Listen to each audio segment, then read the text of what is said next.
Hai,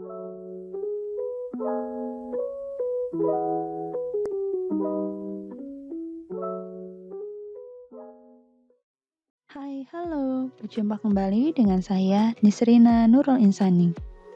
Pada pembahasan kali ini, kita akan mempelajari mengenai konsep Pancasila sebagai sistem filsafat. Kita awali dengan sebuah pertanyaan. Mengapa Pancasila dikatakan sebagai sistem filsafat? Pancasila sebagai sistem filsafat merupakan hasil perenungan yang mendalam dari para tokoh kenegaraan Indonesia. Hasil perenungan itu semula dimaksudkan untuk merumuskan dasar negara yang akan merdeka. Selain itu, hasil perenungan tersebut merupakan suatu sistem filsafat karena telah memenuhi ciri-ciri berpikir kefilsafatan. Beberapa ciri berpikir kefilsafatan yang perlu kita ketahui. Menurut Bakri 1994. Pertama, sistem filsafat harus bersifat koheren. Artinya, berhubungan satu sama lain secara runtut, tidak mengandung pernyataan yang saling bertentangan di dalamnya. Pancasila sebagai sistem filsafat, bagian-bagiannya tidak saling bertentangan. Meskipun berbeda, sila-sila Pancasila saling melengkapi, dan tiap bagian mempunyai fungsi dan kedudukan tersendiri. Kedua, sistem filsafat harus bersifat menyeluruh. Artinya, mencangkup segala hal dan gejala yang terdapat dalam kehidupan manusia. Pancasila sebagai filsafat hidup bangsa merupakan suatu pola yang dapat mewadahi semua kehidupan dan dinamika masyarakat di Indonesia.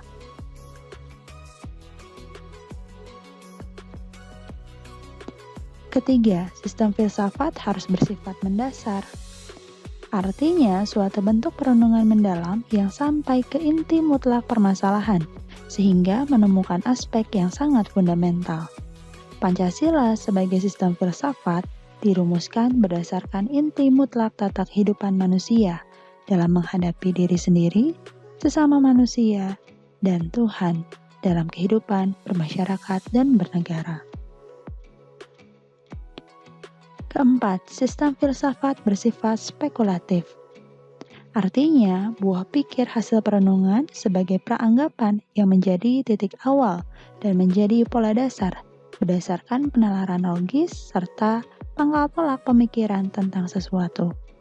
Pancasila sebagai dasar negara pada permulaannya merupakan buah pikir dari tokoh-tokoh kenegaraan sebagai suatu pola dasar yang kemudian dibuktikan kebenarannya melalui suatu diskusi dan dialog panjang dalam sidang BPUPKI hingga pengesahan PPKI. Dari penjelasan ini kita dapat menyimpulkan bahwa Pancasila memenuhi ciri-ciri berpikir kefilsafatan. Oleh karena itu, dapat kita pahami bahwa Pancasila merupakan sistem filsafat.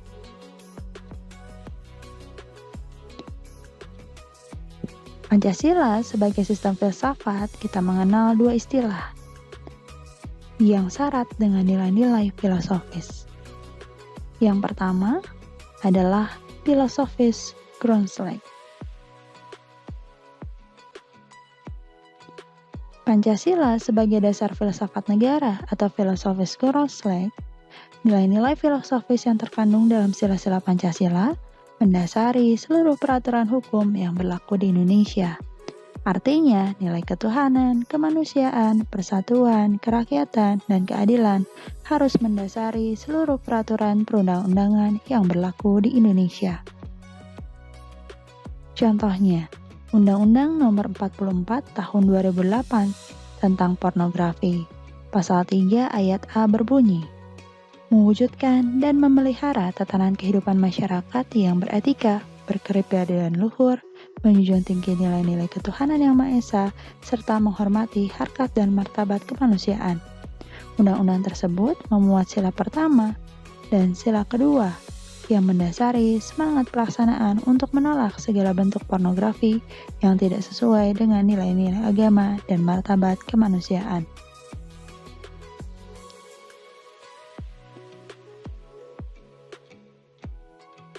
Istilah yang kedua, Pancasila sebagai Weltanschauung. Artinya, Nilai-nilai Pancasila itu merupakan suatu yang telah ada dan berkembang di dalam masyarakat Indonesia, yang kemudian disepakati sebagai dasar filsafat negara atau philosophical Grundlagen. Weltanschauung merupakan sebuah pandangan dunia, world view.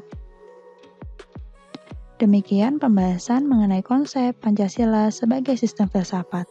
Sampai berjumpa kembali di lain kesempatan. Terima kasih.